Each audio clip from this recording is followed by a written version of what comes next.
हैं तो उनके साथ ना बहुत बदसलूकी की जाती है। अगर लड़की अगर 21 रुपये किराया है और लड़की अगर 20 रुपये दे रही है, 1 रुपये भी नहीं देती, तो लड़की के साथ बस कंडक्टर बहुत बदसलूकी करता है।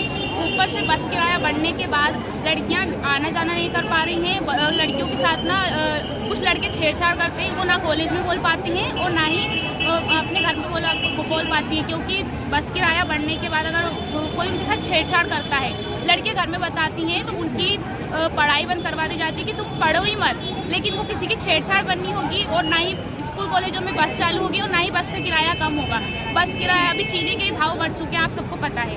अब इंसान या तो पढ़ाई कर ले या फिर अपना खान पीन कर ले या फिर ये जो महंगा किराया है उसको दे दे।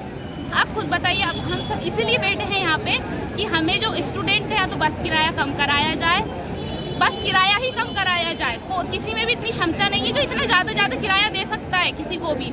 अगर एक दिन के अंदर बस किराया बढ़ सकता है तो एक दिन के अंदर बस किराया कम भी हो सकता है। और हम बस इतना चाहते हैं कि आप बस हमें एक आउटकम दे दीजिए और एक लिखित में हमें प्रचार जो भी होता है कागज़ वो दे दीजिए कि हाँ इतने दिनों के अंदर हमारा बस किराया कम हो जाएगा, तो हम बिल्कुल यहाँ से उठ के चले जाएंगे। हमने किसी को कोई प्रॉब्लम नहीं दी, किसी की कोई परेशानी नहीं हुई है। हम हमारे शांतिपूर्ण तरीके से पूरा कार्यक्रम कर रहे हैं जी। इसलिए मेरे पापा रोज 20 किलोमीटर से मुझे कॉलेज तक लाते हैं, फिर मेरे पापा वापस आते हैं, फिर मुझे वापस लेने जाते हैं। रोज 80 किलोमीटर का पेट्रोल जल रहा, तो कितना पेट्रोल जल रहा। और हम घर में एक भाई बहन नहीं, हमारे घर में 3 भाई बहन हैं। तो मेरी दीदी भी पढ़ रही, मैं भी पढ़ रही, मेरा भाई भी पढ़े। अगर बस किराया या तो फिर कॉलेज वाले बस लगवाओ या तो फिर इस मुद्दे पे कुछ बातें उठाओ। हमारे माँ बाप भी इतना फसल हो रही है, हमारे माँ बाप भी हमारे लिए कहाँ से लेके आए। आप लोग क्या चाहते हैं? हम लोग ये चाहते हैं, क्योंकि मैं बस से नहीं आती हूँ लेकिन फिर भी मैं इस लड़ाई के लिए लड़ रही हूँ। मेरे भाई बहन, मेरी फ्रेंड, मेरे दोस्तों सबका बस का किराया कम हो और हमारे लिए बस लगवाई जाए। अगर ये हमारे दोनों मुद्दे में से अगर बात नहीं उठी तो हमारा तीसरा मुद्दा है कि मंथली पास बनवाया जाए ओनली स्टूडेंटों का। पॉलिटेक्निक कॉलेज का छात्र हूँ।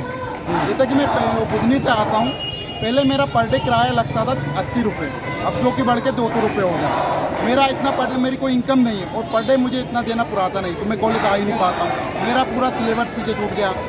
अब मैं क्या करूँ इस टाइम?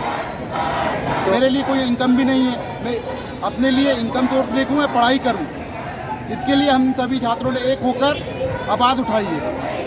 क्योंकि अलग अलग, मैं तो एक हूँ जो 200 देते, और भी दूर से आते हैं, उनके लिए क्या रहेगा? अभी आप लोग क्या चाहते हैं? अभी हम यही चाहते हैं कि हमारा किराया माफ़ किया जाए, कम किया जाए, या गवर्नमेंट बस चलाई जाए हमारे लिए, स्कूल कॉलेज के लिए। नहीं, अभी जैसे प्रदर्शन के लिए आप लोग बैठे हो तो आपकी अगली प्लानिंग क्या चाहते हो आप? सर, हमारी मांग नहीं सुनी जाती है, हमारी मांग नहीं सुनी जाती है तो हम यहाँ से नहीं उठेंगे जब तक हमारा किराया कम नहीं किया जाता या बस नहीं लगाई जाती कॉलेजों के लिए, लिखित में नहीं मिलता है, जब तक हम नहीं उठेंगे यहाँ से। अनुमति को लेकर क्या है? आपने अनुमति? सर, हमने पहले ज्ञापन दिया, स्वीकार किया गया।